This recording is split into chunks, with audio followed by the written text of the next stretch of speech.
una vez más a los miércoles de actividades académicas en esta Academia Dominicana de la Historia. Como cada miércoles ofrecemos temas variados para interés de público diverso y hoy nos congrega un tema que es muy tocante, que es muy de cerca de las personas que se interesan en la historia reciente dominicana. Aprovechando las expediciones patrióticas de junio de 1959, que hemos querido en este mes de junio de 2018 celebrar, conmemorar ese 59 aniversario de la gesta de Constanza, Maimón y Esther Hondo. Y tenemos 3 invitados de lujo. Tenemos a Francis Poe, que nos va a hablar sobre la solidaridad internacional. El testimonio del comandante Delio Gómez Ochoa, que está aquí presente y por quien pido un fuerte aplauso.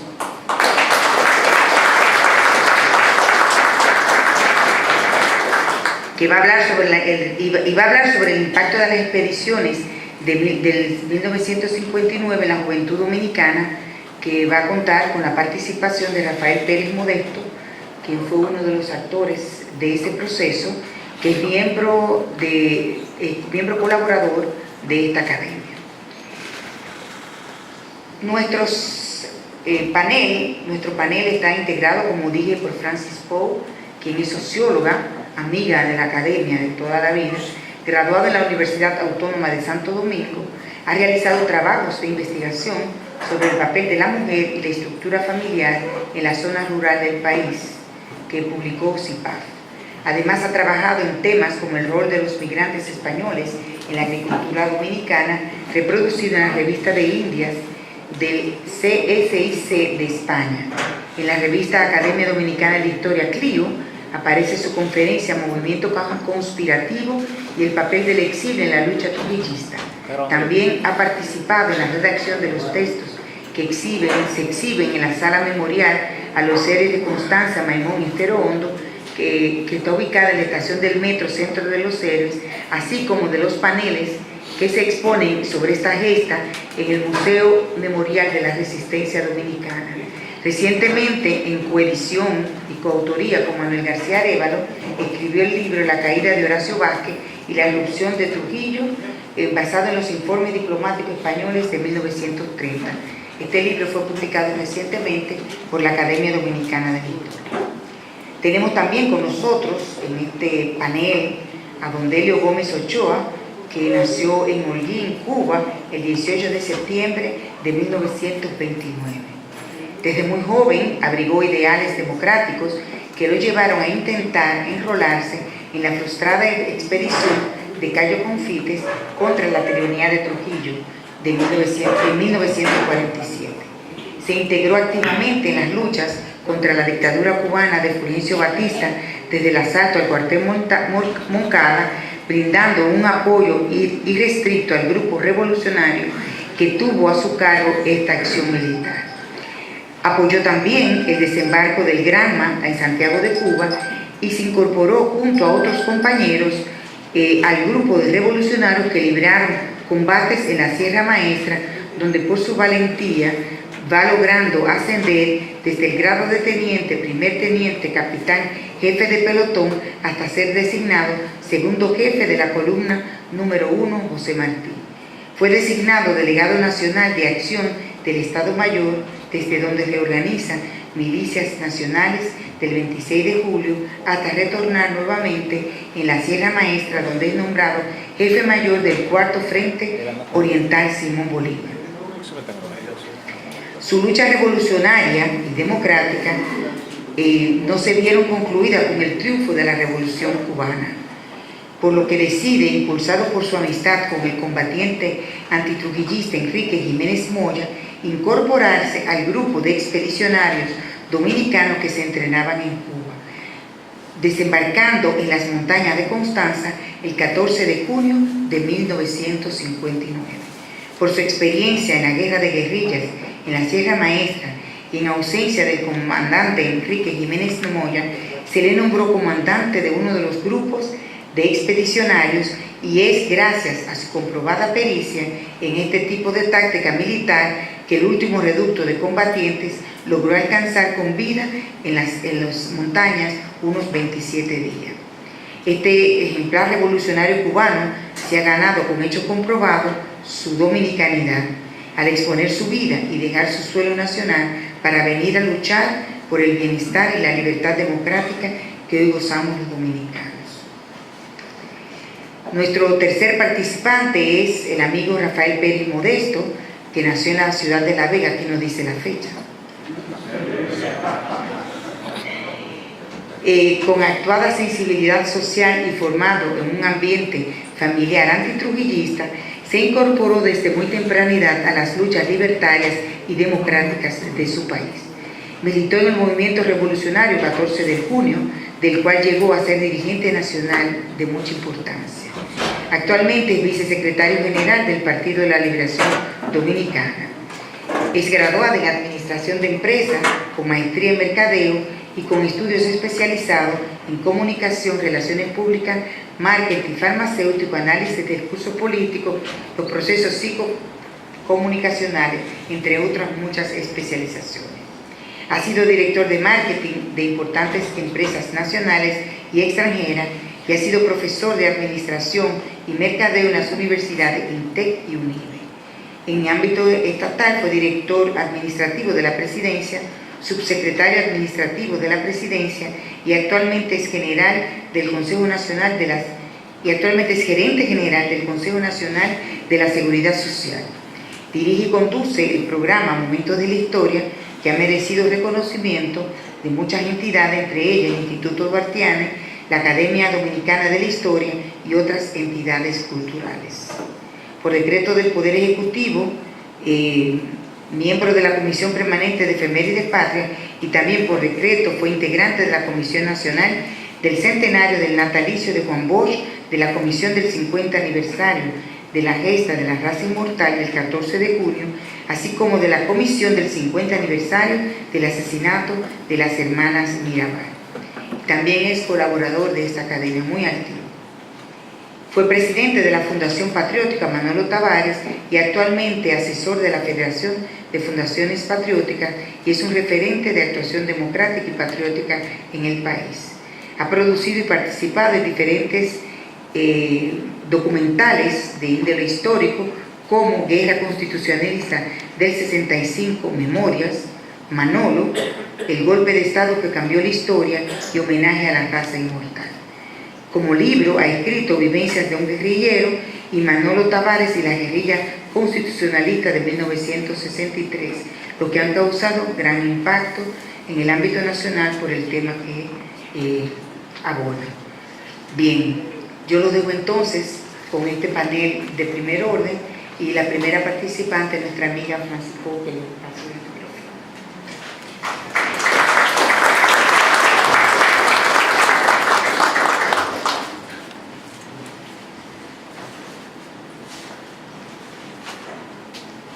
Doctora Mukien San, presidenta de la Academia Dominicana de la Historia, demás académicos aquí presentes, los panelistas, comandante Delio Gómez Ochoa, licenciado Rafael Pérez Modesto, señoras y señores.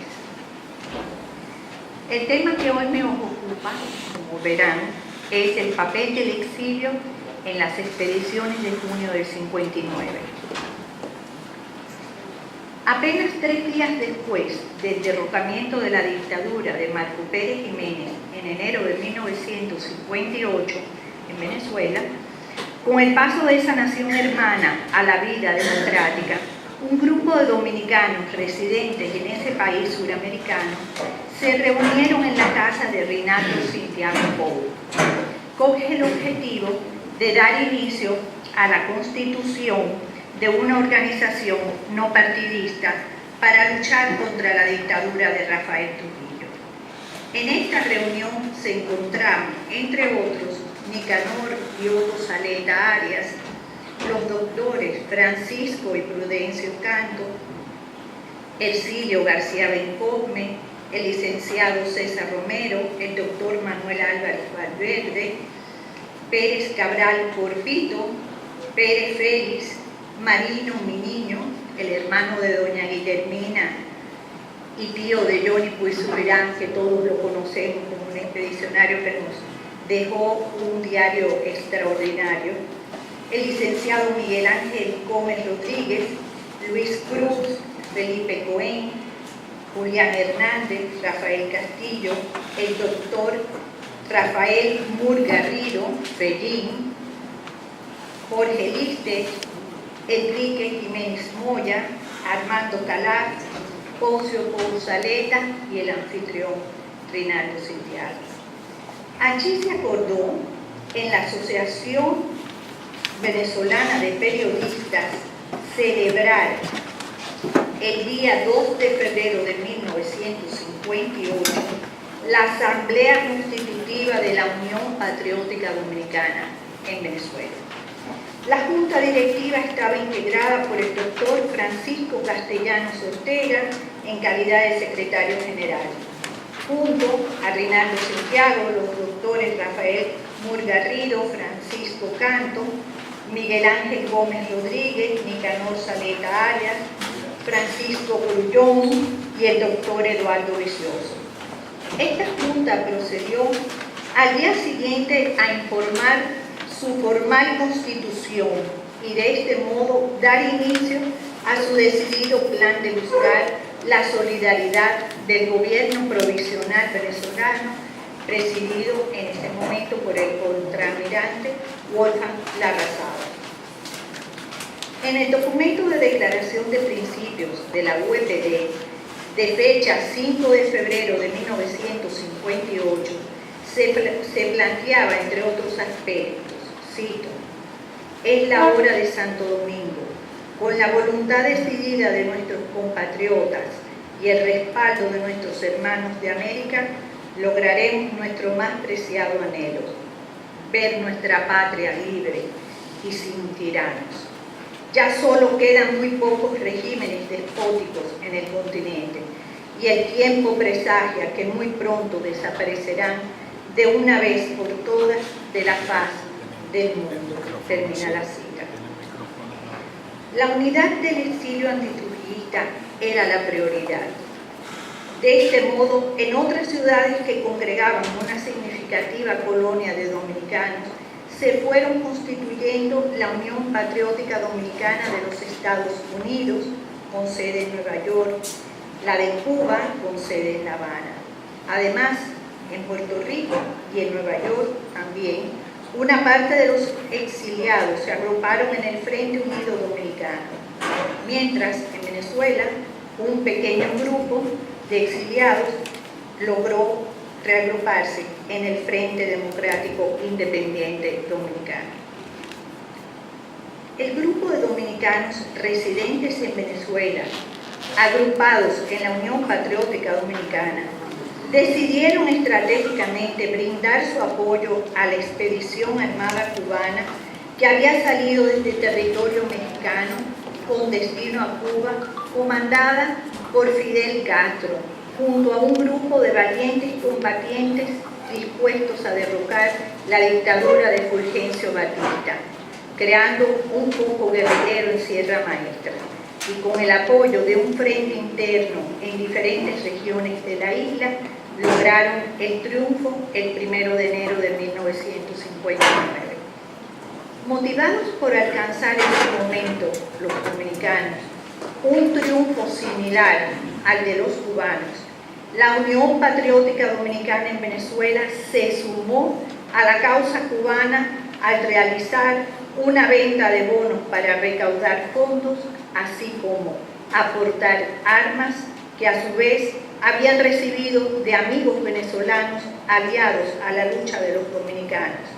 Entre ellos cabe mencionar el doctor Marcelino Madrid, el capitán Héctor Alternor y el ingeniero Gastón Carballo. Para los dominicanos de la Unión Patriótica, el apoyo a la guerrilla cubana era una vía para alcanzar un respaldo seguro de Cuba. Estas contribuciones monetarias y las armas fueron entregadas personalmente al propio doctor Manuel Urrutia Lleó, quien se encontraba en esos momentos en Caracas y ya había sido designado en el exilio presidente de la Cuba Libre. En un avión que llevaría a Cuba estas armas, la Unión Patriótica de Venezuela mandó a Enrique Jiménez Moya, que había sido seleccionado entre ellos como la persona idónea para llevar un documento compromiso a ser entregado personalmente a Fidel Castro, mediante el cual se exponía y se acordaba un concreto proyecto de solidaridad revolucionaria entre los cubanos y los dominicanos en el exilio. Este documento acuerdo hacia la causa dominicana estaba firmado en nombre del Comité de Acción de la Unión Patriótica de Venezuela por el doctor Francisco Castellanos, Rinaldo Santiago, Cecilio Grullón y el doctor Miguel Ángel Gómez Rodríguez. A raíz de este viaje a Cuba es que Enrique Jiménez Moya se integra a las milicias guerrilleras en Sierra Maestra, donde alcanza el grado de capitán del Estado Mayor del Ejército Rebelde, cayendo herido en combate, condición que le hizo ganar mayor respeto y profundizar su amistad con el comandante Fidel Castro, que ya se había iniciado en Cayo Confites en 1947. En demostración de que la unidad entre cubanos y dominicanos ya se había sellado, a los pocos días del triunfo de los cubanos, Fidel junto a una comitiva viajaron a Venezuela un 23 de enero en compañía del dominicano Rinaldo Santiago, quien ya se encontraba en Cuba desde el 2 de enero, ultimando detalles referentes a la colaboración del gobierno revolucionario cubano con la causa dominicana.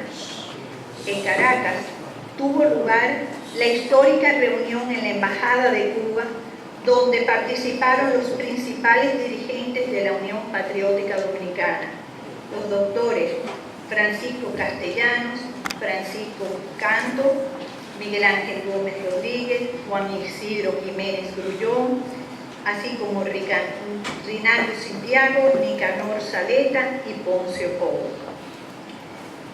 En esta reunión se confirmaron los acuerdos previamente establecidos y era lógico que así sucediera, porque Fidel Castro ya antes, en 1947, había mostrado su solidaridad con la lucha antitrujillista al enrolarse en el fracasado proyecto expedicionario de Cayo Confites, e incluso donde había conocido y compartido con Rinaldo Santiago, al igual que con José Horacio Rodríguez, entre otros más que formaron parte del Ejército de Liberación Dominicana. Según rememoraba Pou Saleta de ese encuentro, Fidel Castro llegó a expresar que, a diferencias de Cayo Confites, en esa ocasión la mayor parte de los expedicionarios deberían de ser dominicanos, al tiempo que exhortaba para los voluntarios que volaran cuanto antes con la finalidad de iniciar el entrenamiento militar.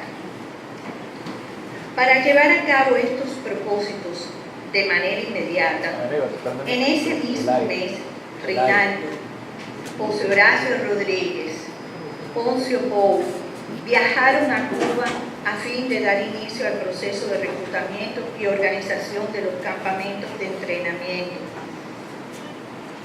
Dada la condición de exiliados políticos de estos dominicanos y previendo la realización de frecuentes viajes, el gobierno revolucionario cubano les expidió pasaportes a cada uno de estos dirigentes.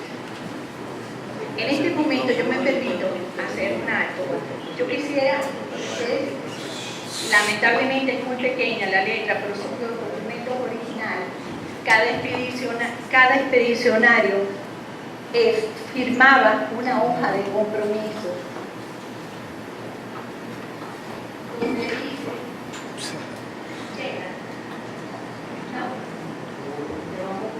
¿Tú la puedes indicar? por mi honor, cumplir fielmente el compromiso que acabo de contraer con la Revolución Dominicana y prometo celosamente guardar absoluto secreto de cuanto se me ha revelado. Aquí tenemos una imagen de uno de los expedicionarios sobrevivientes.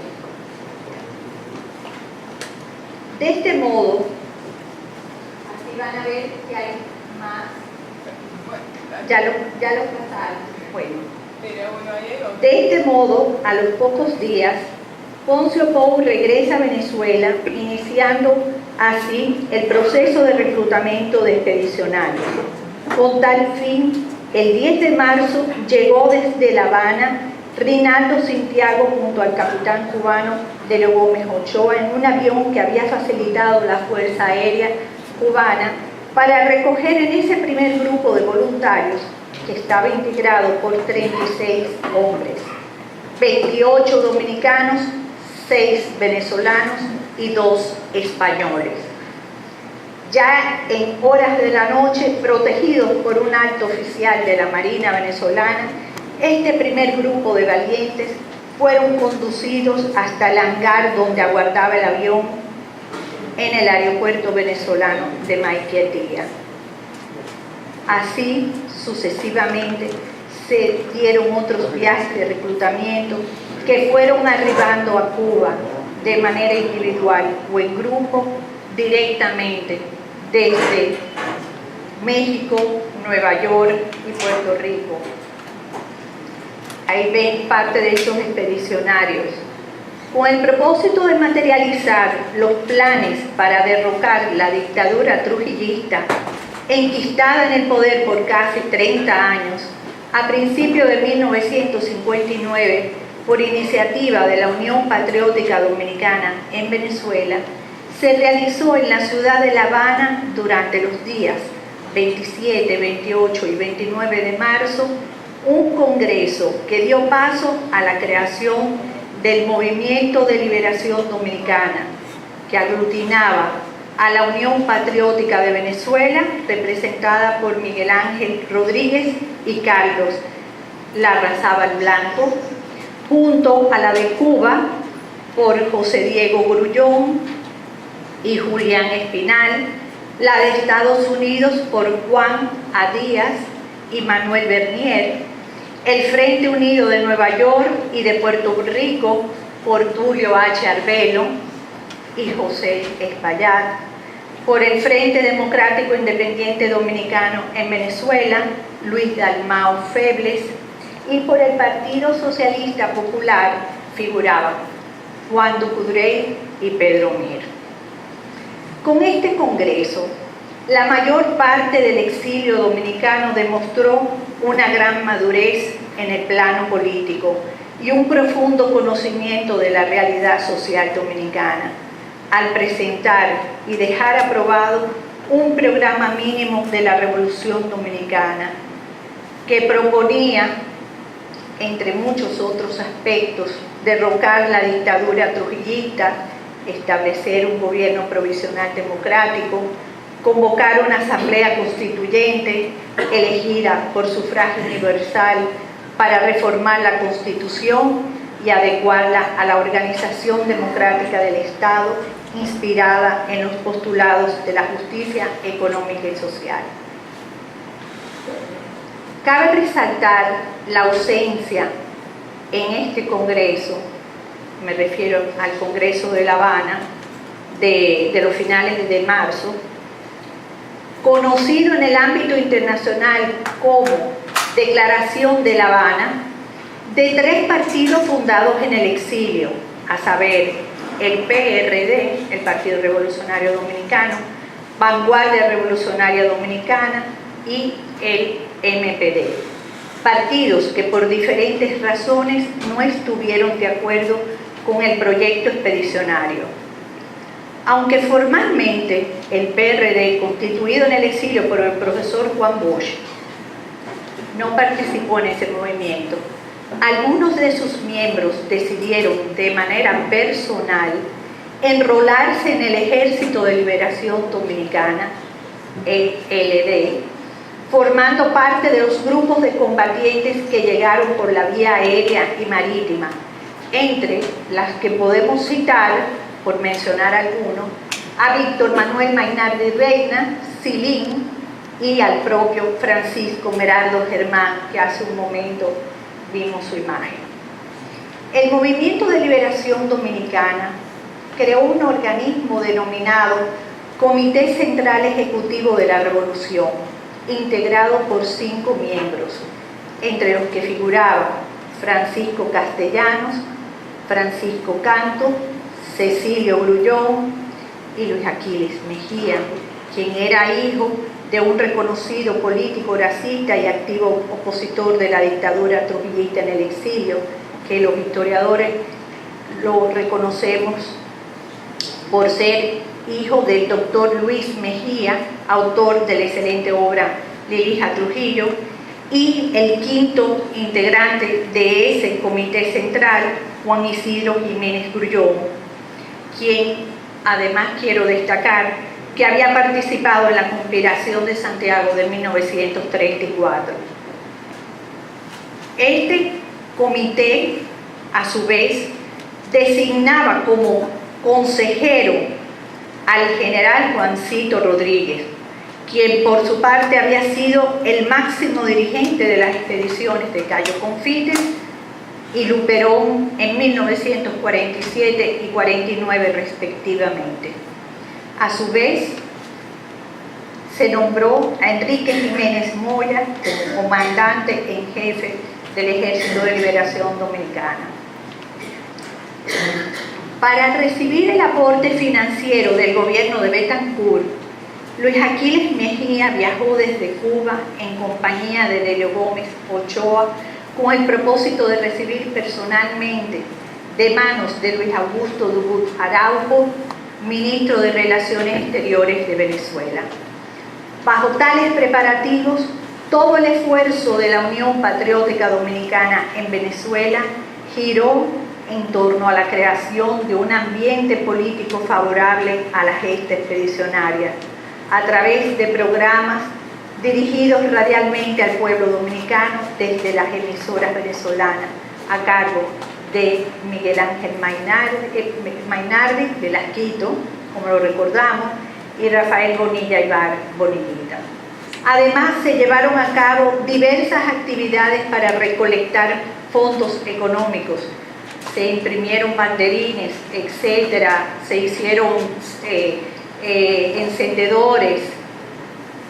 Para esos fines se formó el Comité Venezolano por la Liberación Dominicana en el local de la Asociación Venezolana de Periodistas, integrado por personalidades del mundo social, político e intelectual de esa nación suramericana. De la vida política venezolana figuraba de la Acción Democrática de Venezuela, fundada por Andrés Eloy Blanco y Rómulo Betancourt, la Unión Republicana Democrática, el Partido Comunista Venezolano y el Partido Social Cristiano COPEI. Expediciones armadas del 14 y 20 de junio del 59. A principios del mes de marzo, los expedicionarios de junio conformaron el campamento Mil Cumbres en la provincia Pinar del Río, en el oriente de Cuba, en el que llegaron a entrenarse alrededor de 220 hombres, su mayoría exiliados políticos, ascendiendo su número a 148 los dominicanos y el resto los extranjeros, distribuidos entre 22 cubanos, 13 venezolanos, 4 puertorriqueños, 2 norteamericanos, 2 españoles y un guatemalteco. Asimismo, en el campamento participaron 4 dominicanas que se incorporaron al grupo recibiendo igual entrenamiento y desempeñando labores de apoyo a los futuros combatientes, aportando con su entrega y dedicación para el buen funcionamiento de tareas diarias. Ellas son y tienen nuestro reconocimiento: Dominicana Peroso, Dulce María Díaz, Betty Rodríguez y Linda Ortiz. Dada la experiencia que tenían los cubanos, se nombró comandante del campamento al cubano Roberto Fajardo, pero prontamente fue sustituido por José Horacio Rodríguez, porque se quería que la expedición tuviese un carácter propiamente dominicano, tanto en su dirección como en la primacía en la cantidad de los combatientes, aunque se contase con la solidaridad internacional de Venezuela y de Cuba. Además, se nombró a Reinaldo Santiago como comandante político del Ejército de Liberación Dominicana. El Comité Central Ejecutivo estableció un plan activo para llevar a cabo su programado y anhelado desembarco en suelo dominicano. Habían contado con el decidido apoyo del gobierno de Venezuela, que suministró armas. La suma de $250.000, que ahí están los comprobantes, de cuya cantidad se usó parte para la adquisición del avión C-46 Curtis en Miami, que fue realizada por Luis Aquiles Mejía y Delio Gómez Ochoa. A su vez, se contrataron los servicios del experimentado piloto venezolano Julio César Rodríguez. El grupo que salió por avión desde la bahía de Manzanillo y despedido por el capitán cubano Manuel Rojo del Río, desembarcó el domingo 14 de junio con 54 expedicionarios a bordo del avión en el aeropuerto militar de Constanza. La ruta de incursión aérea fue dirigida por Juan de Dios Ventura Simón y la expedición comandada por Enrique Jiménez Moya.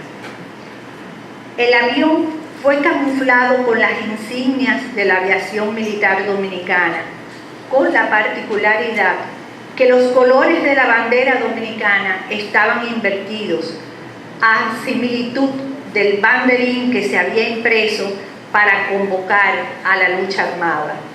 Inmediatamente después del desembarco, la nave regresó a Cuba, piloteada por el venezolano Julio César Rodríguez y el copiloto cubano Orestes Acosta. El desembarco aéreo, en sentido general, fue exitoso y sin bajas, logrando los expedicionarios desplazarse hacia las montañas en dos grupos. Uno dirigido por Enrique Jiménez Moya con 33 hombres, que avanzó hacia Tireo, mientras que los otros 20 expedicionarios avanzaron hacia las montañas del Botao bajo la dirección del comandante cubano Delio Gómez Ochoa. El régimen desplegó unos 3.000 soldados, desplazando camiones y aviones, a los que se sumaron los grupos de campesinos y civiles.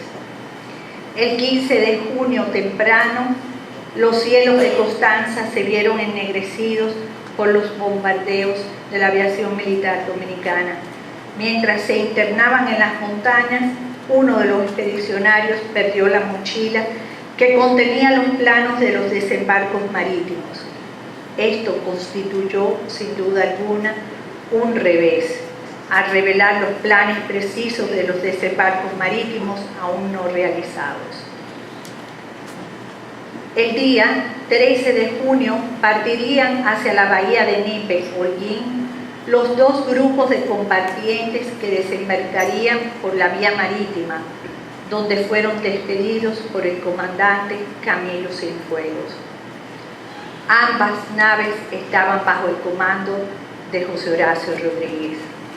A pesar de las vicisitudes durante la travesía, que obligó a que una parte de los combatientes fueran retornados por carecer de las condiciones físicas idóneas para tales expediciones armadas, el 20 de junio alcanzaron playas dominicanas la Carmen Elsa, que desembarcó por Maimón con 96 expedicionarios, dirigida por José Horacio Rodríguez y finalmente capitaneada por José Mesón. A su vez, la Tínima salió de Cuba bajo la dirección del comandante José Antonio Campos Navarro, llegando a la playa de Estero Hondo con unos 48 expedicionarios. Penosamente, en un accidente en alta mar la noche antes, Campos Navarro falleció. A su llegada, los expedicionarios fueron combatidos por el ejército y la aviación militar, con el despliegue de unos 3.000 soldados, y de manera particular en Maimón fueron duramente atacados por la Marina, con la presencia de guardacostas, una corbeta de guerra y un barco destructor, además del bombardeo por la aviación militar. La menor parte de los expedicionarios, y eso quiero que quede muy claro, la menor parte de los expedicionarios de ambos frentes cayeron en combate. La mayoría fueron hechos prisioneros por militares y civiles, algunos asesinados vilmente de manera inmediata o enviados a la base aérea de San Isidro, donde finalmente fueron interrogados, torturados, fusilados y lanzados en fosas comunes. Un último reducto de 5 expedicionarios de Constanza fue hecho prisionero el 10 de julio, compuesto por los dominicanos Poncio Pousaleta y Francisco Merardo, mientras que los cubanos Delio Gómez Ochoa, Fran López y el adolescente Pablito Mirabal se les capturó al día siguiente. Por la presencia en el país de representantes de la OEA y de agencias internacionales de prensa, lograron sobrevivir, siendo finalmente indultados los dominicanos y más posteriormente, luego del ajusticiamiento del dictador, el comandante Delio Gómez Ochoa y Pablito Mirabal. En la imagen ven al grupo de los dominicanos que fue indultado, que sobrevivió y fue indultado. Existen evidencias de la pervivencia de 2 expedicionarios que habían desembarcado en Maimón, logrando mantener con vida de manera aislada hasta el mes de septiembre. Ellos son el norteamericano Larry Billings y el español Francisco Álvarez, quien fue el último en morir el día 14 de septiembre tras ser torturado, tal y como reflejan sus restos localizados e identificados. Esta noche he tratado de hacer una síntesis, y los familiares de expedicionarios que estén aquí y todo historiador que conozca sobre este importante y reciente acontecimiento de nuestra historia contemporánea, muy allegada a todo lo que representan las luchas patrióticas, saben que he hecho una síntesis.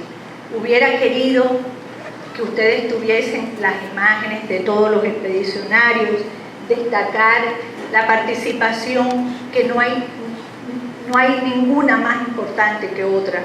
Todos entregaron sus mejores ideales.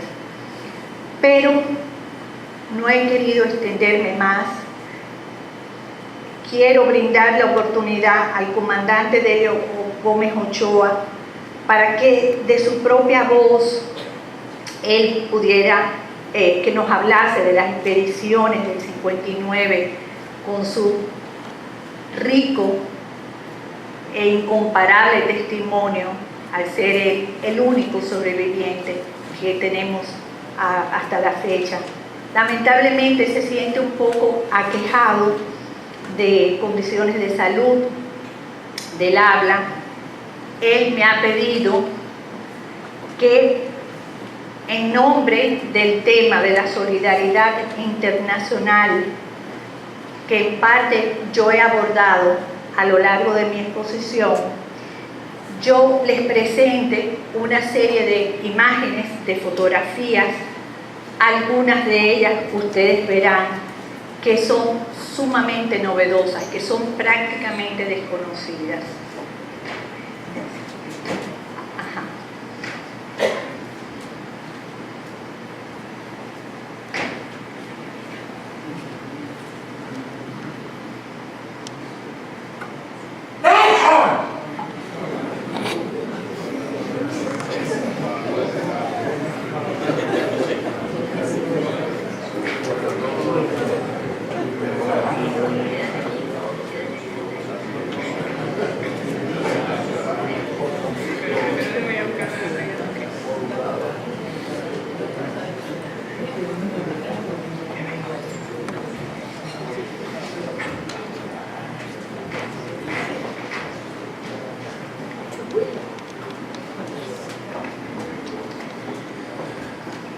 Sí, es bueno tenerle por cualquier comentario.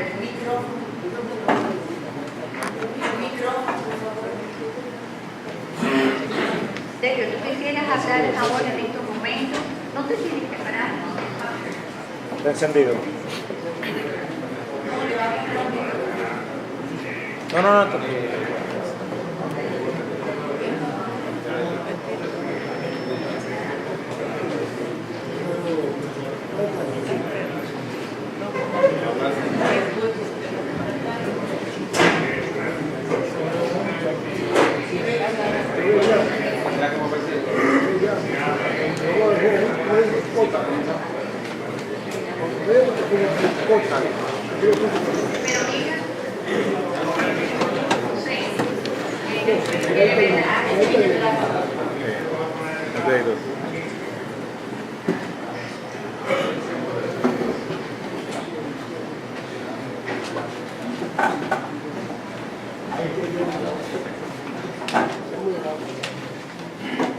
Vamos a pasar las imágenes, por favor.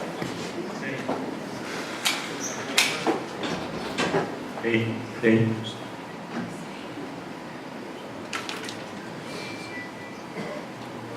Ya con la imagen.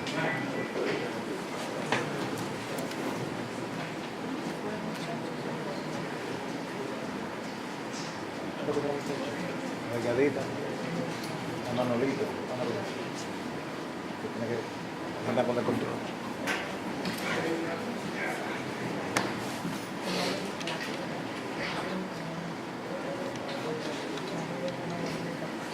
Esto que vemos aquí es una parte de la casa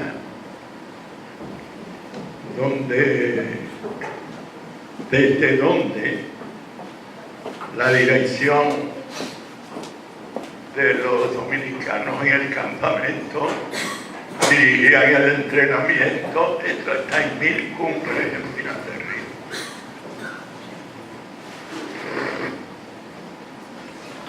Nosotros hemos vuelto allí otras veces para algunos cineastas quieren rodar películas de aquello. Aquí, antes de llegar a este lugar,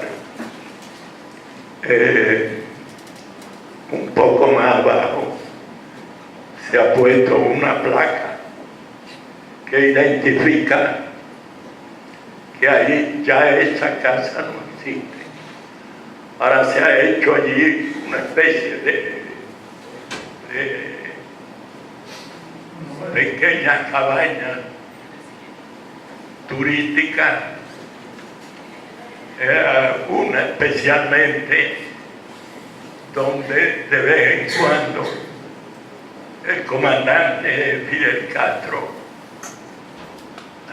hace años visitaba el lugar y se quedaba ahí, y desde ahí dirigía algunas cuestiones del uso que se debía dar a unos planes montañosos de montañas que hoy se llama La Terraza. Y ahí surgió el plan turístico de La Terraza, que no está en esta zona, sino mucho más allá. Y donde está dirigido por el arquitecto Omani Cienfuegos, hermano del comandante Camilo Cienfuegos.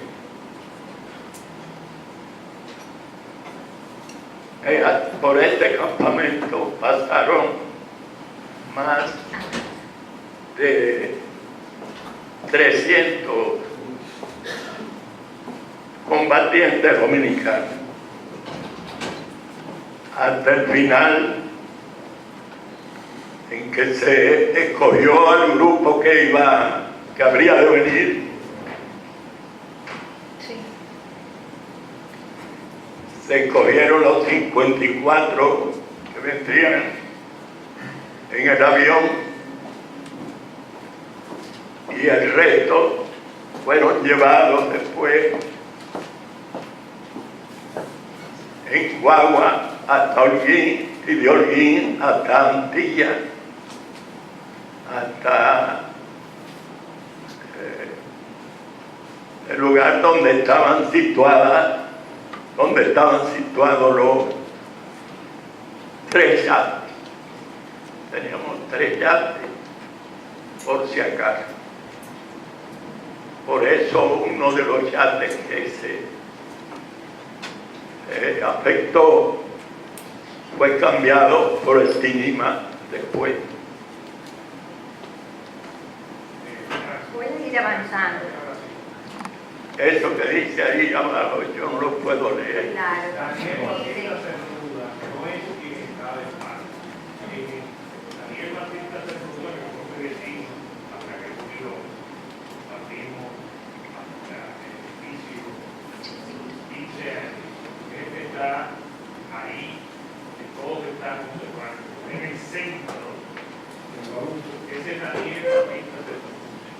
El físico de Daniel era un tipo de grado,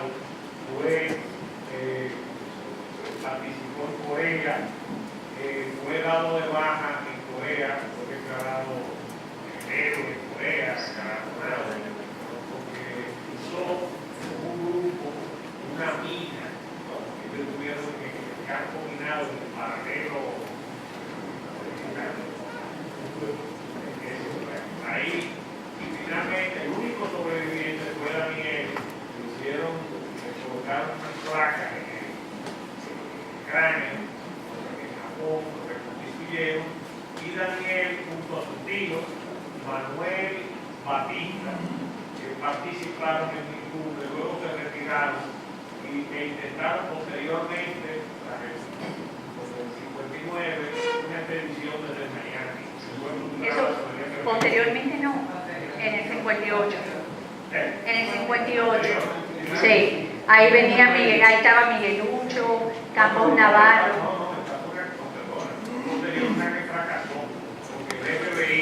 No, fue en el 58. Porque estaba Campos Navarro.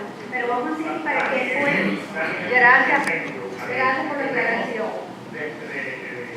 De perfil. Ok, el de perfil, hay que arreglarle ese pie. Gracias. Perdone. Este cuadro era pero ya hemos apuntado de la distribución de los expedicionarios de los dominicanos. Ajá. Los pies no están saliendo. Dele de nuevo. ¿Cómo que lo de nuevo? Ya, perdón. Aquí, yo sé que no pueden leer o sea, en mi extremo derecho, con la camisa de blanco, Pedro Pablo Fernández, fue la primera base de los expedicionarios importantes. Aquí se ve Pedro Pablo. Sí, aquí está con la camisa blanca. Ahí con la camisa blanca. Sí.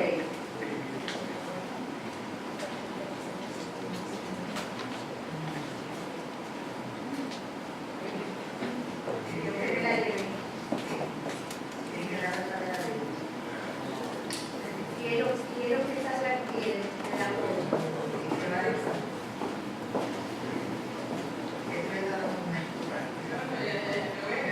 pero te lo pedí. Te lo pedí. El pie de foto. Y estas son fotos. Bueno, no está saliendo el pie de foto. Francis, Sí. estas son fotos de la cámara que No, manejó Camilo. la de la cámara van a venir, por eso que quiero ir pasar Ah, rápido. porque esta yo Miren, no la... ajá, me van a permitir que pasemos rápido las imágenes. Estas son del campamento. Son Las de la imágenes- cámara de Camilo son Imagen. en Antilla, donde salieron los barcos. Van a ver, eso es lo que Esta les cámara tiene una historia, Pero cuando lleguemos la de Camilo, Ah, que después la podemos hacer. Sí, sigue pasando. Bueno, ahí se ve Ya Camilo esa con es. su juego. Sí. Aquí, para demarcar la solidaridad internacional, ese grupo entero es de venezolanos. Preciso, los voluntarios venezolanos eran miembros del del Partido Comunista Venezolano. Ellos se identificaron totalmente con la lucha dominicana y la mayoría eran jóvenes. Nosotros, con relación a eso que tú dices, Sí. en un viaje que hicimos a Caracas, en uno de los 3 viajes, tuvimos una reunión con Ileana Zuluaga Diana Zuluaga. y Héctor Mujica en la Universidad Central de Caracas, que eran dirigentes del Partido Comunista Venezolano. Sí. Y ahí se concretó el compromiso de que el partido aportaría una cantidad de hombres,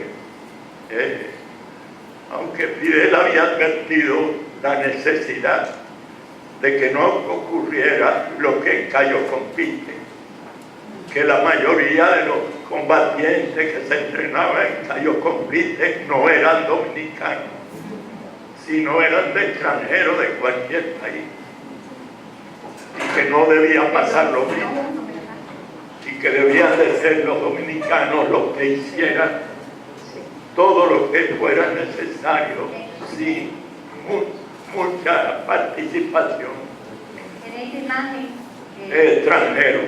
sí, en esta imagen, Ahí está el capitán Calleja a la izquierda, correcto.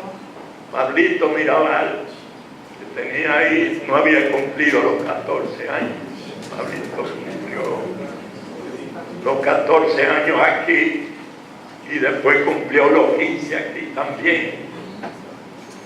El siguiente era el capitán Otto Montero, que era el que teníamos nosotros de enlace con el campamento de Colombia, que era el que nos facilitaba todo el material bélico, fusiles, balas, granadas, morteros, de bazooka, etcétera, etcétera. Así como con el campamento militar de Pinar del Río del Ejército Rebelde, que era el que nos facilitaba la comida para los combatientes. El siguiente es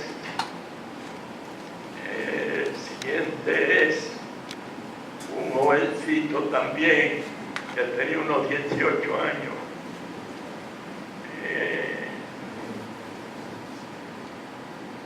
Luis Reyes, de Puerto Padre, que había sido herido por una avioneta en los combates del Ejército Rebelde cuando fuimos a tomar a Puerto Padre, mucho antes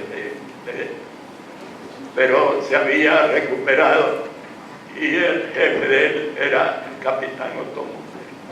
Y este otro era un miliciano de Holguín que manejaba el automóvil que ellos tenían, que no me acuerdo cómo se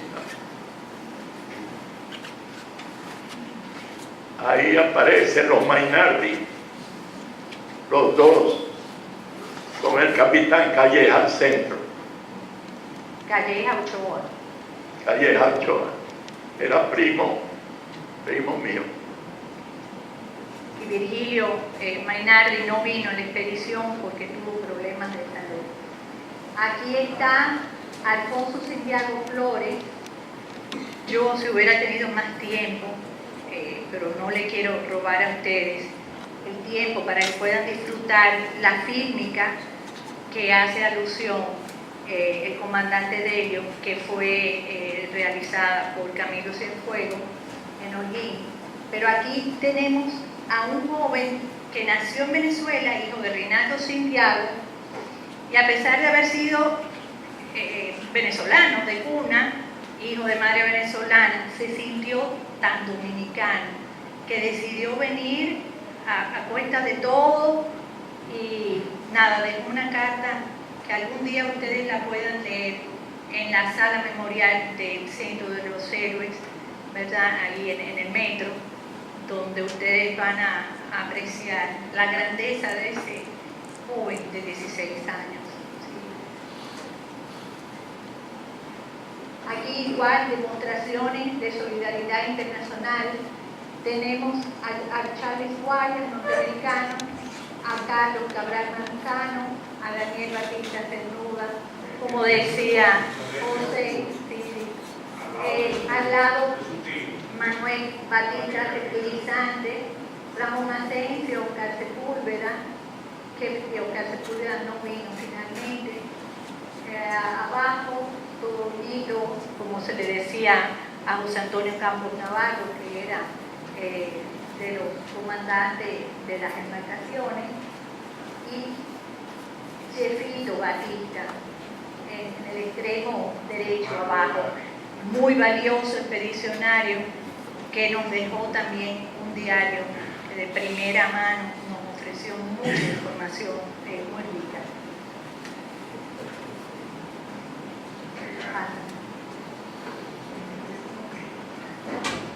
Bueno, aquí tenemos a Julio Raúl Durán, alguien muy querido por mi familia.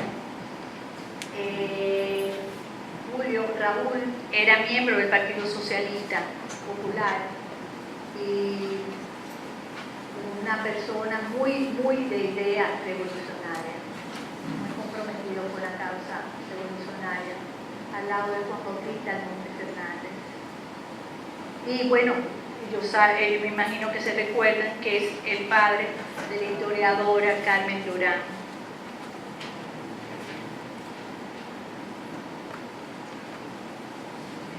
De izquierda a derecha, Guillermo de Cudrey Manfri, Danilo Valdés y Lucas Pichardo. Lucas Pichardo es de los que también vinieron acompañados de un hijo.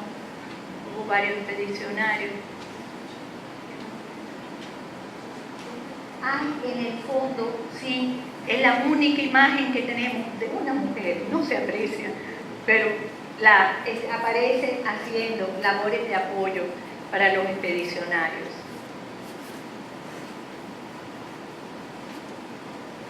Esta es una fotografía que no la tenemos, yo no la tengo identificada ahí del todo. En el centro abajo está Frank Grullón, hermano de Ramón Grullón, por aquellos que recuerdan la librería, aquí en la misma Adolfo Noel. Héctor Mateo Adame, abajo, miembro del PSP. De bien no logro reconocer todo. Sé que esta de aquí es Martínez Aybar.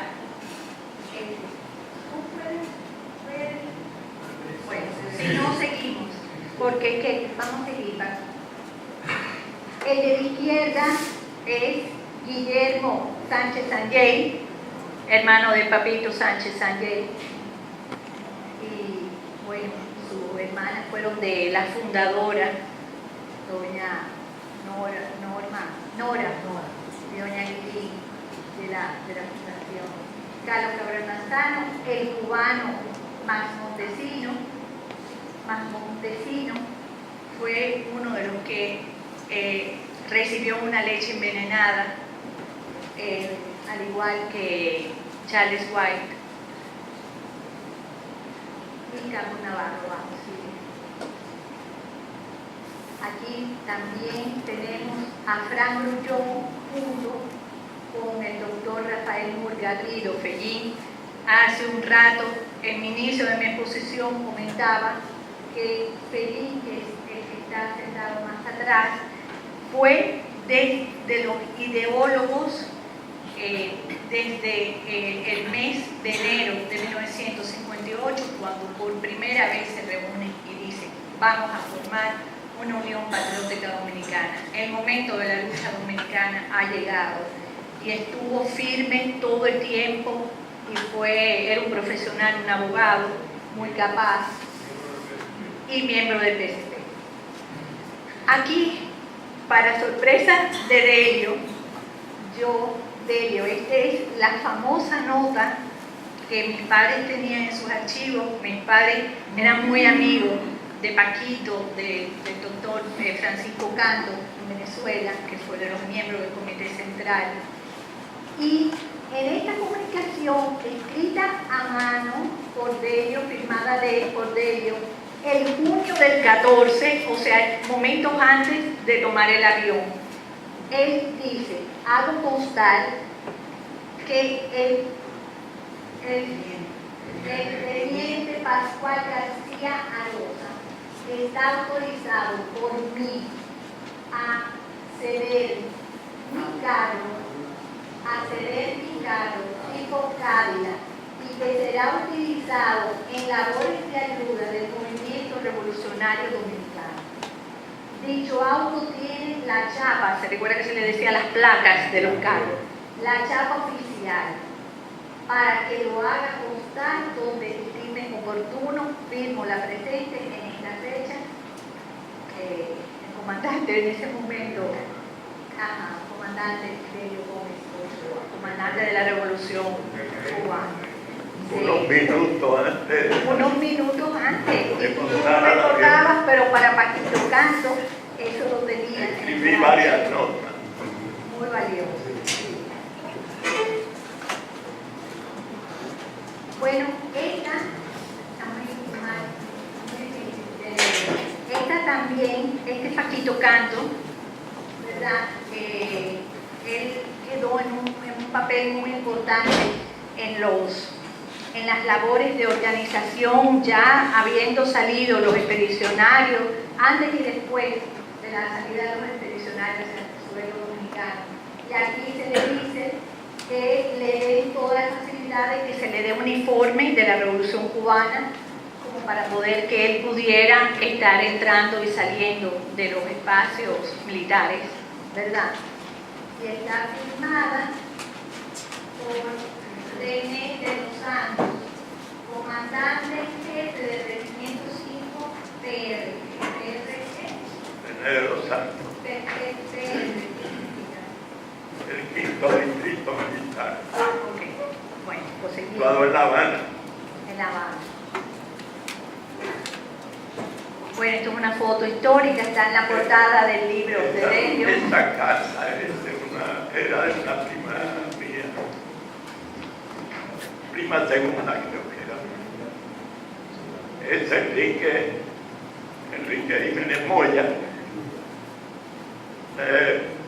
Dormimos en esa casa esta noche en un reparto de un día.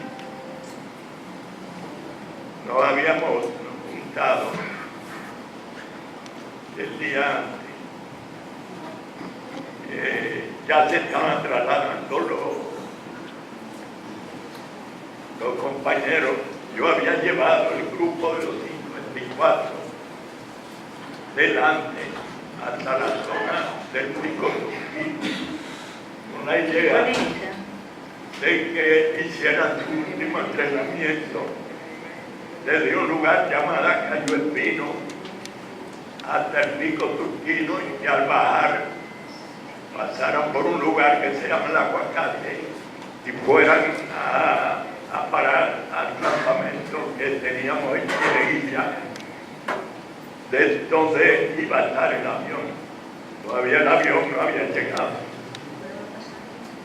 Estaba siendo acondicionado entre el campamento de Columbia en La Habana y el campamento militar, el séptimo distrito militar, Curioquín, que fue donde se terminó de pintar y de acondicionar. Y de ahí salimos Enrique y yo juntos en automóvil hasta el muelle de Astilla, a donde minutos después llegaría Camilo Cienfuegos en helicóptero.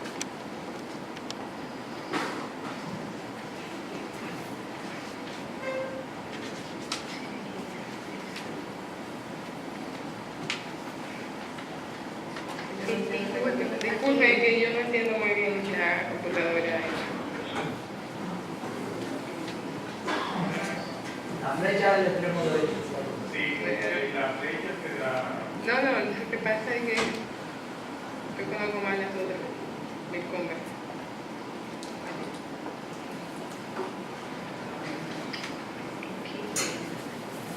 No se me desesperen, que ustedes van a ver que va a valer la pena.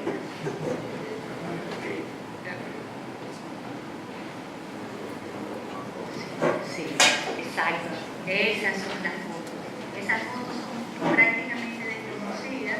Vale Esa mucho foto ver. es en el campamento de Cieneguilla ya. El campamento no, la pista, que no es una pista, eso es tierra. Habíamos limpiado bien. Un hermano mío se encargó de cortar unas cuantas palmas y árboles que había en una punta, porque uno de los pilotos cubanos que yo conocía nos había dicho que para el approche del avión había que cortar todos los árboles que coincidieran con la dirección del despegue del avión. Fíjense que está sin pintar. En ese Ya momento. ese, sí, ahí está.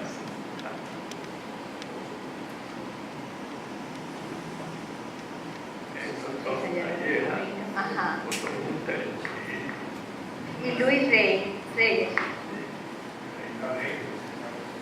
Ahí está de ellos con unas gafas de sol. El Nene López, ¿Cuál es Nene López? el del sombrero, Ajá. los otros no los distingo. Que fueron Nene López fue de los primeros que desembarcaron en Constanza, junto contigo y Mayobané, ¿verdad? Nene López fue de los que iban en el grupo de muchachos que escribió el diario, que después se subdividieron. Sí. Y ahí son los campesinos que habían tenido un partido de pelota con los combatientes antes de subir al avión, antes de llegar nosotros ahí. Sí, esa salió ya.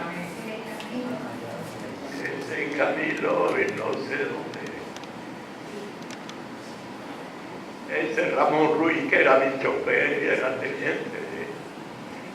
Este Ramoncito Ruiz fue de los que me acompañó en los viajes que hice a Venezuela. Y hay un viaje de un avión que me prestó Camilo, un C-47. Y fue el capitán Otto Munter y el teniente Enrique Betancourt Carril, que no lo veo por ahí. Ahí está todo de nuevo de ellos, con la Debe estar boina. por ahí. Fueron a Venezuela a buscar los habituallamientos que daba Abrito. Míralo ahí, pareció la lingüita. Las mochilas y las raciones de comida que íbamos a llevar en el avión vinieron en ese avión junto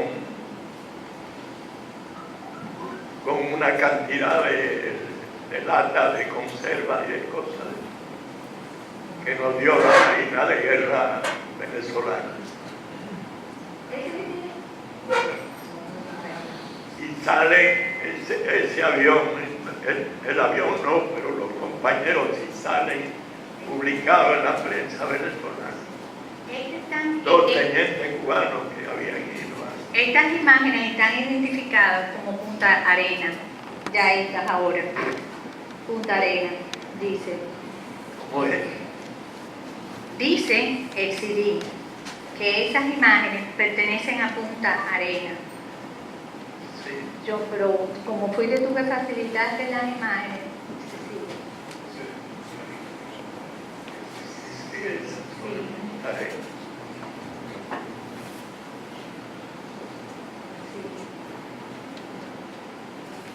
Pero esto no es Punta Arena. No. Mira a Camilo Cienfuegos de nuevo. Ahí está el helicóptero. ¿Verdad? Sí, lo que pasa es que están tomadas en Contraluz. dirección, porque ahí ya puede estar yo al lado de Camilo. Sí. Mira Camilo. Eso leo yo ahí. Y esto ahí.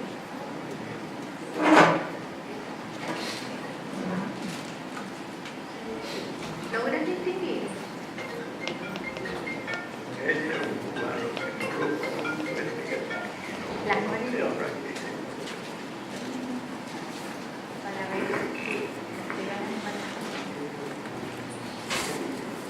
Todo eso es ahí en esa casa, fue donde nos reunimos.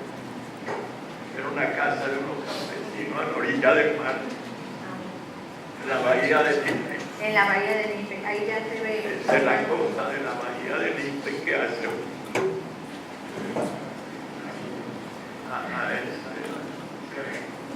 Ese con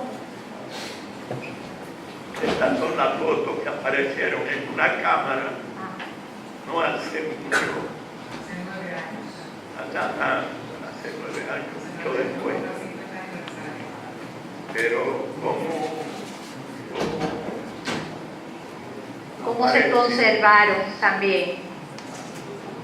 esa foto después de la muerte de Camilo, esa cámara, eran 2 cámaras las que había.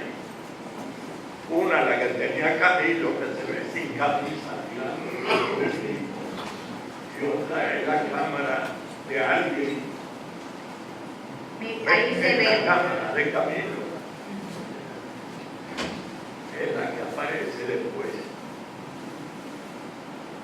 Y cómo llega a las manos, la foto a mano humana. La secretaria de Camilo, al morir Camilo, conservó la cámara y todos los documentos de Camilo de la guerra y de todo esto. Y el hermano de Camilo que existe, que está vivo ya,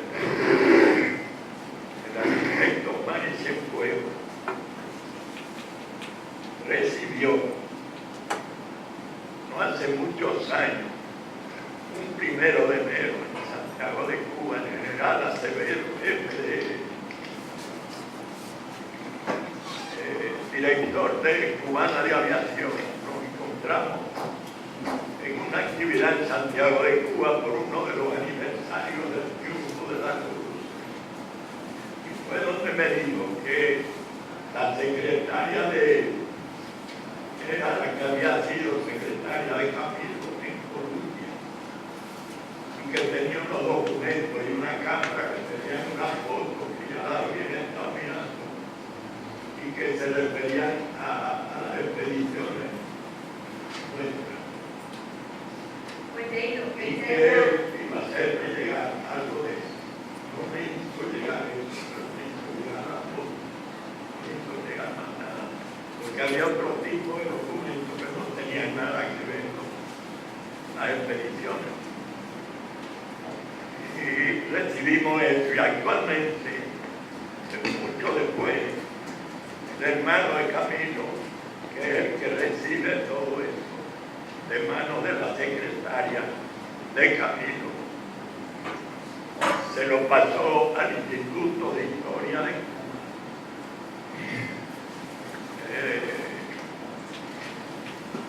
Donde hay un compañero que a lo mejor ustedes lo conocen, porque ha venido bastante.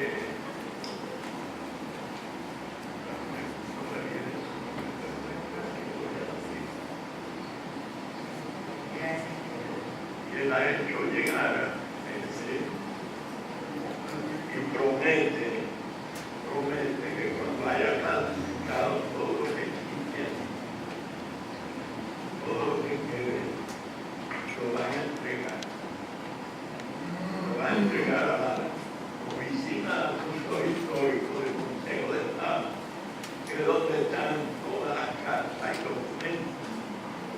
de todo el que participó en el entrenamiento. Desde una oficina que teníamos en el alto,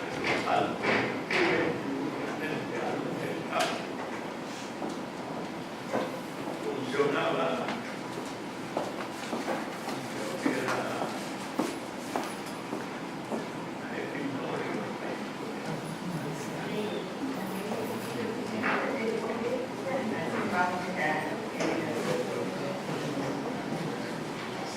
era la próxima será más larga.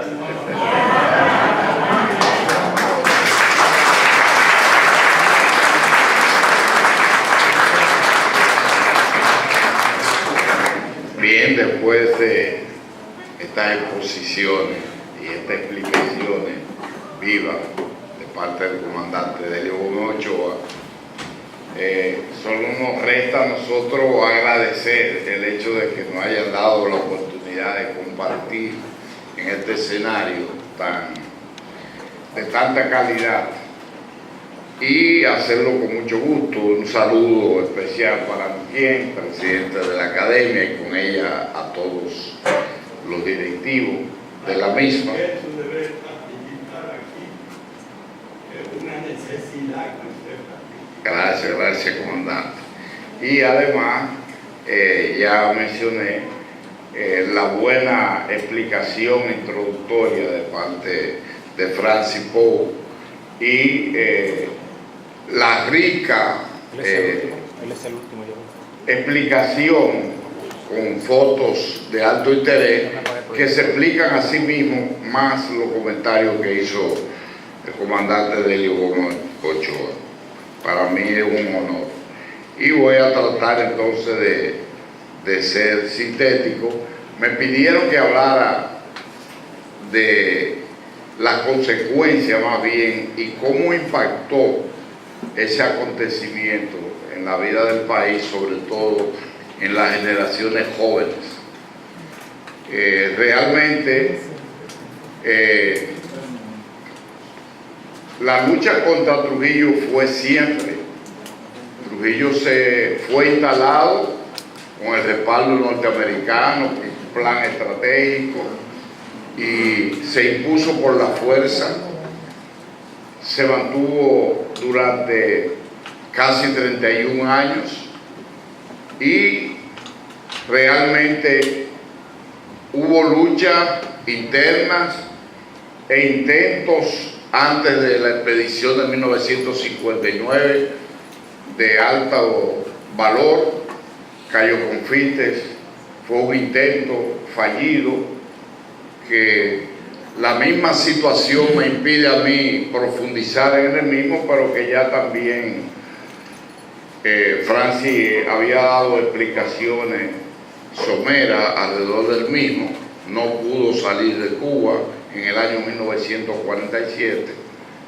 En el año de 1949 se produjo un acontecimiento importante que también fue fallido porque se salió de Centroamérica y eran 3 aviones que debieron haber llegado al país por la zona norte y sur, tengo entendido, y que 2 de esos aviones, uno fue cayó preso en México, el otro se dañó, y lo que llegó aquí fue un avión que amarizó en Luperón, y la mayoría de los cuales, aunque gran parte pudo llegar a la ciudad de Luperón, realmente cuando la población reaccionó,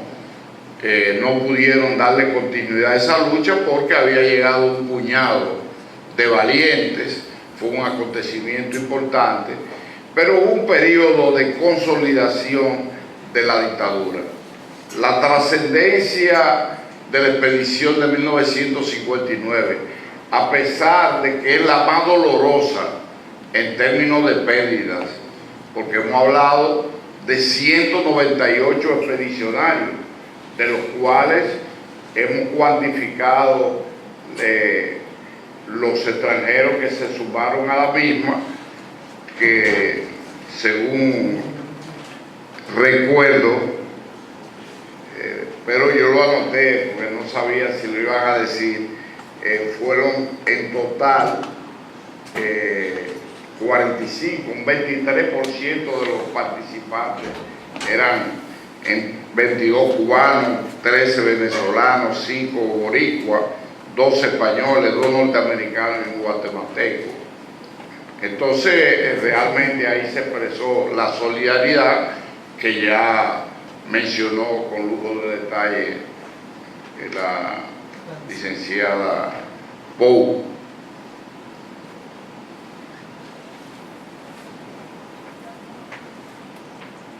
Los antecedentes lo voy a omitir.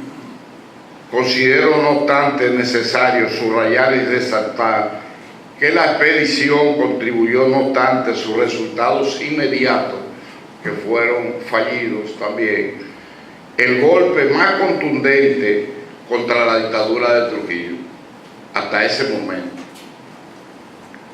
En el desarrollo de los acontecimientos políticos nacionales y las acciones antes de cumplirse 2 años pusieron fin a la vida del tirano y sentaron las bases de un proceso que integrara a la mayoría de la población a las luchas por la implementación de la democracia, el ejercicio democrático, los cambios políticos, económicos y sociales de la República Dominicana. Pese al hecho de que, por las causas explicadas, esos 198 combatientes expedicionarios cayeron, muchos, algunos luchando, la mayoría torturados, fusilados en pocos días, 192 mártires y valientes luchadores, 6 sobrevivientes en condiciones realmente sumamente difíciles y que requerirían explicaciones porque se salvaron de casualidad. La breve lucha de estos expedicionarios impactó tremendamente, según nosotros recordamos. En esa época nosotros estábamos vinculados directamente en el seminario Santo Tomás de Aquino, aquí en Santo Domingo, donde habían núcleos, había muchos antitrujillistas dispersos, que había algunos que habían caído presos, otros se manifestaban, pero realmente en el momento de la expedición nosotros estábamos en el seminario y ya había algunos sacerdotes y seminaristas cubanos que hablaban del proceso de la revolución y se integraron aquí a la lucha política. ¿Qué se demostró en esa expedición de 1959? Pese a que su grado de operatividad alcanzó días, que el ejército de Trujillo, que era uno de los más fuertes de América, por lo menos del Caribe, tenía fragilidad, era posible de fragmentar, era posible de enfrentar y era posible de ser vencido, como había pasado. Todos actuábamos en función de los acontecimientos que habían sucedido en Cuba y eso influenció a la juventud no solo de República Dominicana, sino de prácticamente la mayoría de los países, porque acontecimientos como el nuestro sucedieron en Panamá, sucedieron también en parte de Centroamérica y Suramérica, influenciados por los resultados de esa revolución triunfante. Y una importancia trascendente es que el impacto de la expedición los resultados de las torturas, las muertes bárbaras a que fueron sometidos por la dictadura y específicamente por la familia Trujillo, incluyendo al hijo mayor de Trujillo, Ramfi y Radamés, participaron en los procesos de tortura crueles, indescifrables, dolorosas y fusilamiento contra la mayoría de los expedicionarios que fueron apresados, algunos combatiendo y otros apresados de una manera inesperada. Sin embargo, esto influenció grandemente en parte importante de la población. Si habían venido esos expedicionarios, levantaron con su muerte, con su tortura, con sus prisiones prolongadas, levantaron el espíritu de lucha de muchos dominicanos. Y de ahí surge más tarde, me hubiese gustado poner imágenes, pero yo la voy a proyectar en el programa que pasamos los sábados, porque tenemos tiempo calculado y esto se edita y la población y ustedes mismos, si les interesa verlo, ver los resultados, lo verán también con imágenes post expedición.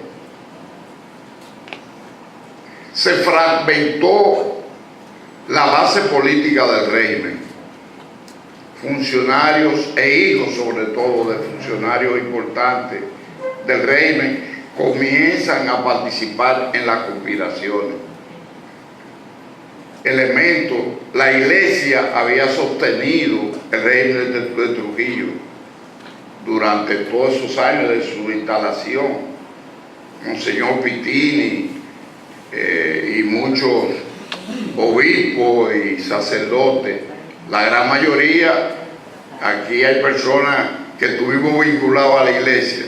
Fran no fue seminarista, mucho menos Pedritín, que está atrás, pero conocen la realidad de que por lo menos todo lo que conocimos, esa etapa, yo conocí más que ellos, porque pude participar con elementos, con más compañeros de más edad, de más madurez, de más formación en el propio seminario, y conocer mucho de que fueron delatados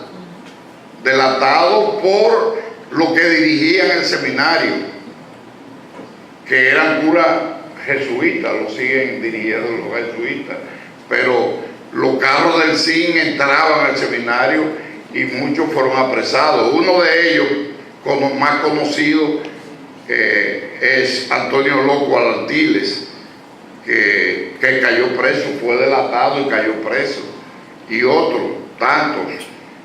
También de La Vega tuvo preso este cura que era cercano a Villa Altagracia,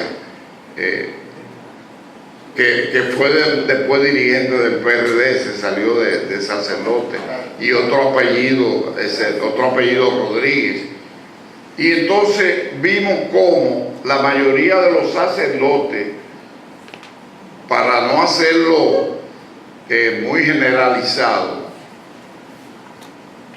por ejemplo de La Vega, la gran mayoría de los sacerdotes, el párroco, Monseñor Enrique, tenía el título, voy a dejar Panal de último, porque Panal después constituyó un objetivo de persecución del régimen, igual que Aurelio.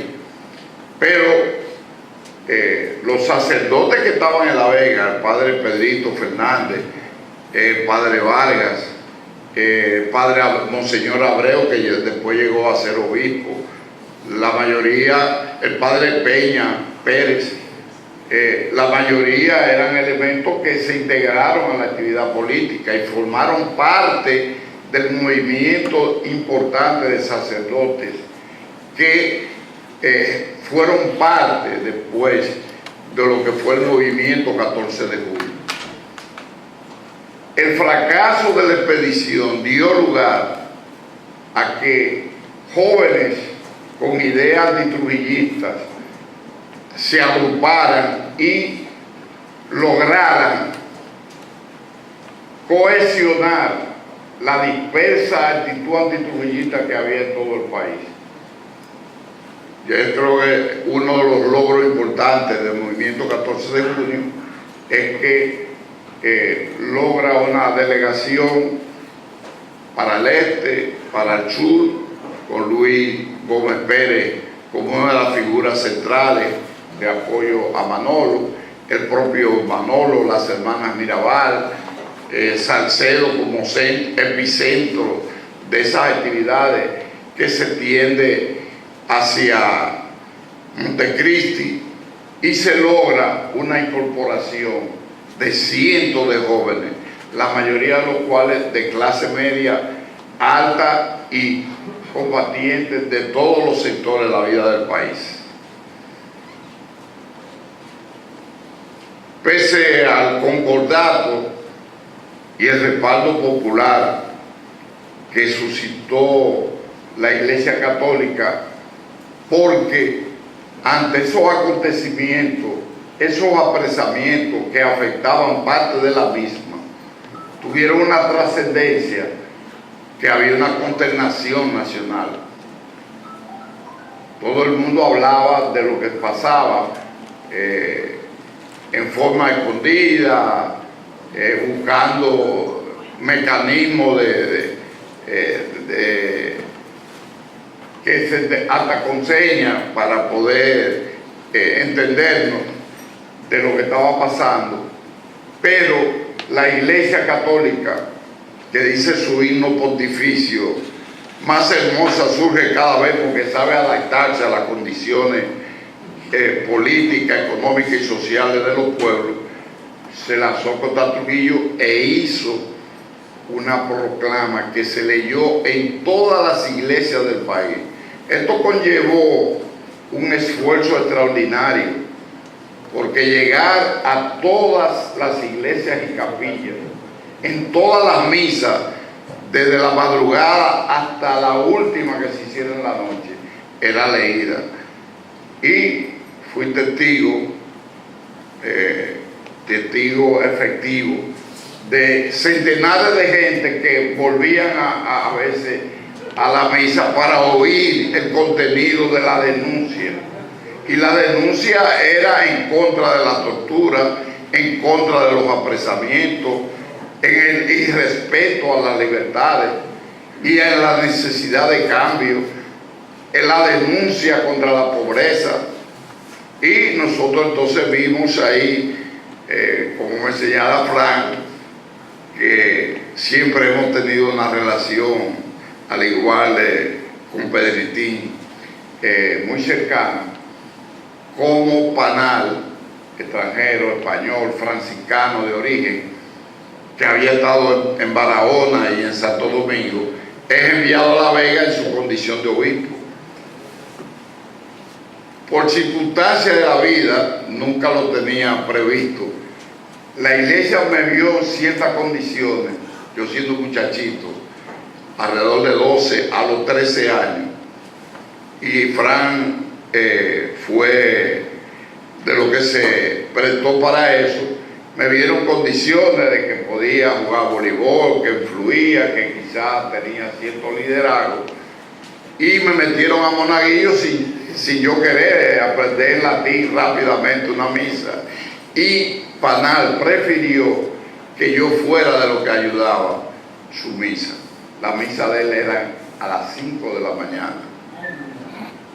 A las 5 de la mañana, mira, el servicio de inteligencia, los carritos, los cepillos, como le llamaba, por lo menos a mí, un muchachito, me pararon varias veces. ¿Dónde usted va? A la iglesia. ¿Qué usted va a hacer en la iglesia? ¿Qué se hace en la iglesia? Le respondí yo, privado en hombre. ¿Y qué se hace en la iglesia? Rezar, yo voy a rezar.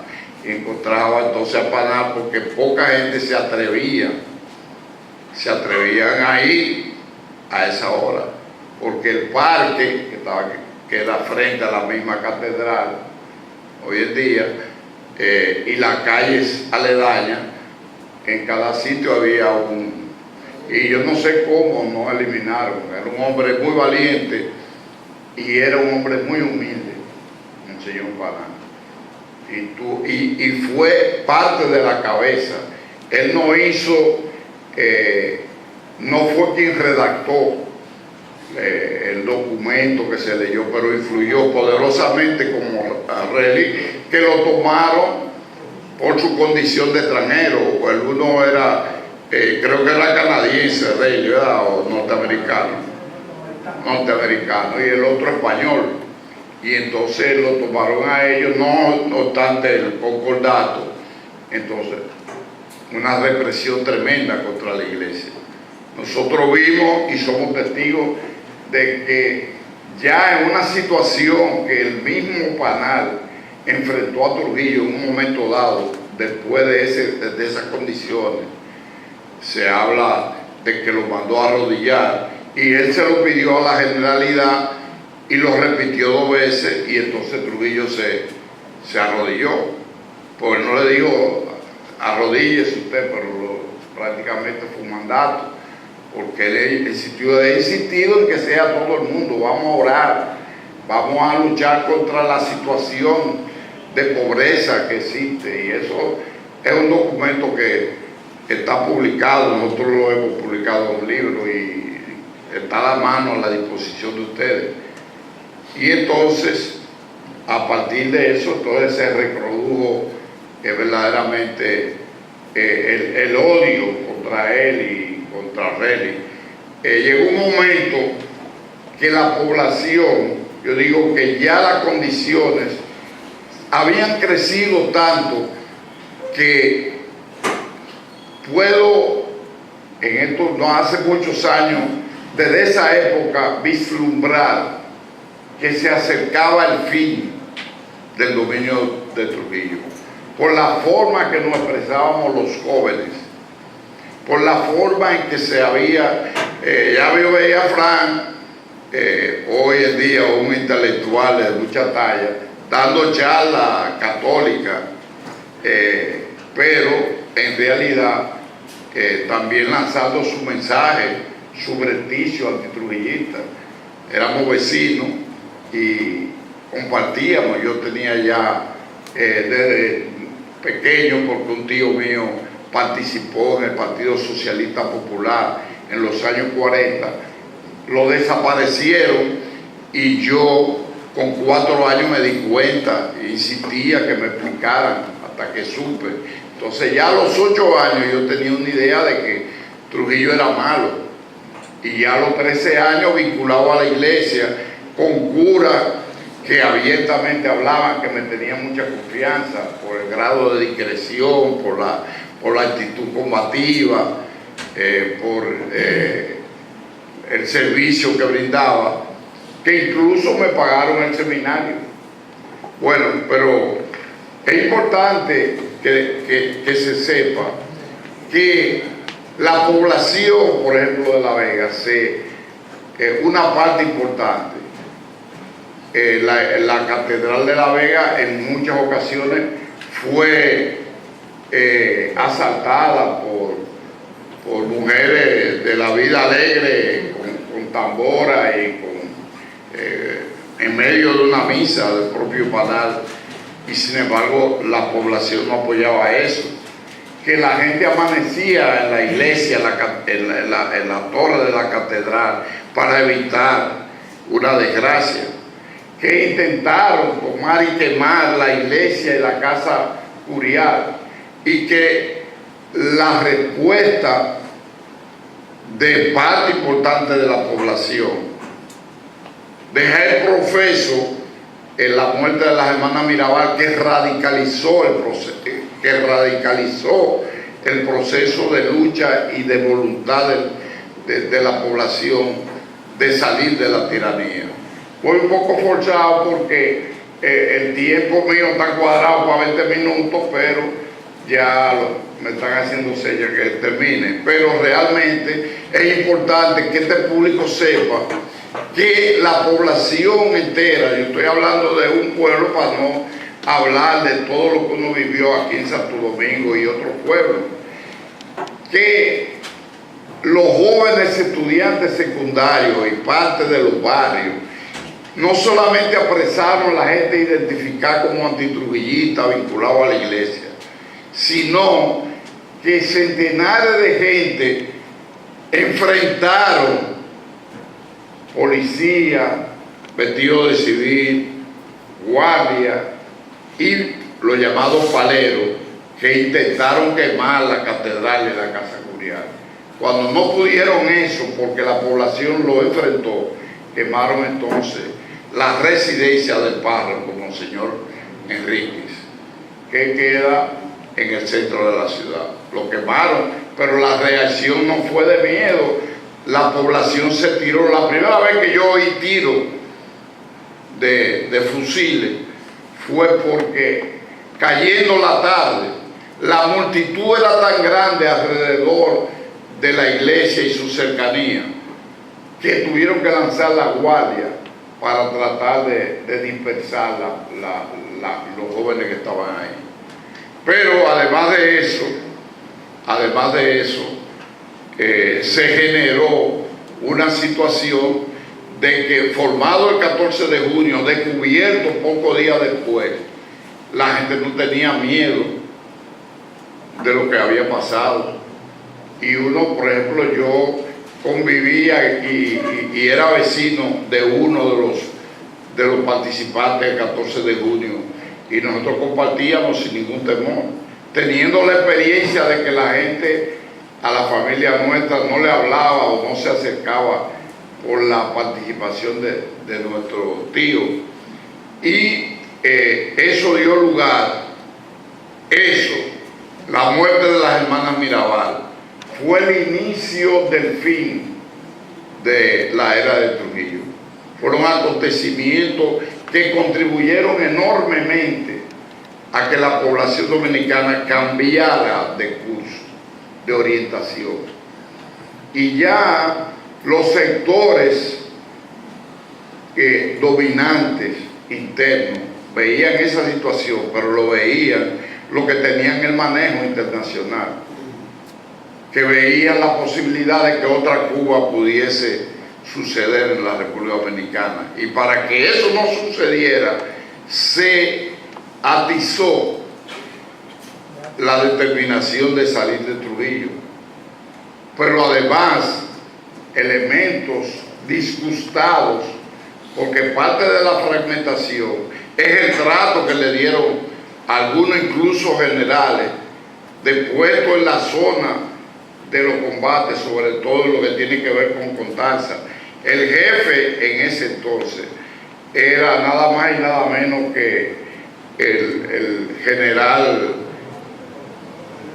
Cuanto Más Díaz, que cayó en desgracia a partir de ahí, porque no hizo todo lo que le había recomendado, y un Bonetti que lo sustituyó, y terminó paradójicamente dirigiendo las operaciones el padre de Camaño.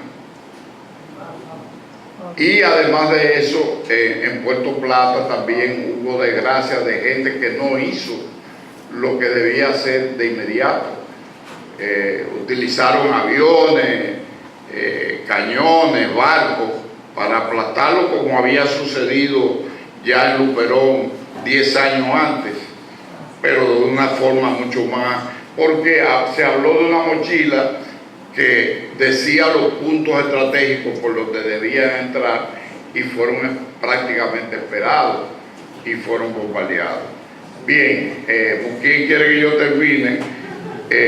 Y yo la voy a complacer agradeciendo el hecho de que me haya dado esta oportunidad y diciendo que estas explicaciones dadas por Francis de la solidaridad, del encuentro de tantos dominicanos, y esas explicaciones que fueron muy importantes y que demostraron el espíritu solidario del pueblo cubano y de otros pueblos de América, contribuyeron grandemente a que la República Dominicana cambiara el curso de los acontecimientos y que hoy la forma de rendirle homenaje a esos expedicionarios de lo que hemos llamado la raza inmortal es el compromiso de darle a continuidad a sus ideales, de glorificarlos, luchando para que algunos de los cambios que se han logrado se mantengan y que la República Dominicana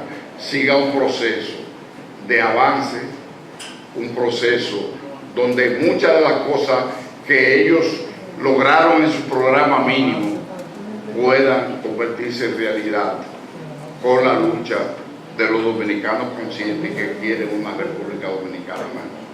Gracias.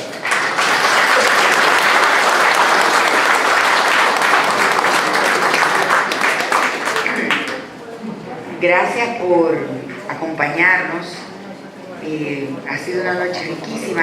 Por razones de tiempo no vamos a permitir preguntas.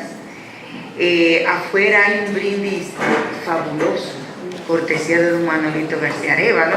Así que, y les recuerdo que a partir del miércoles terminamos el ciclo de los miércoles de Gasco en la Academia, que el sábado 23 es el seminario, el 5º seminario de historia local. Esta vez se va a realizar en Puerto Plata y en la secretaría de aquí hay una lista para los que quieran irse en el autobús que incluye el transporte, la comida, que son 700 pesos. Muchísimas gracias a Francis por este trabajo, a Don Delio y a Rafael.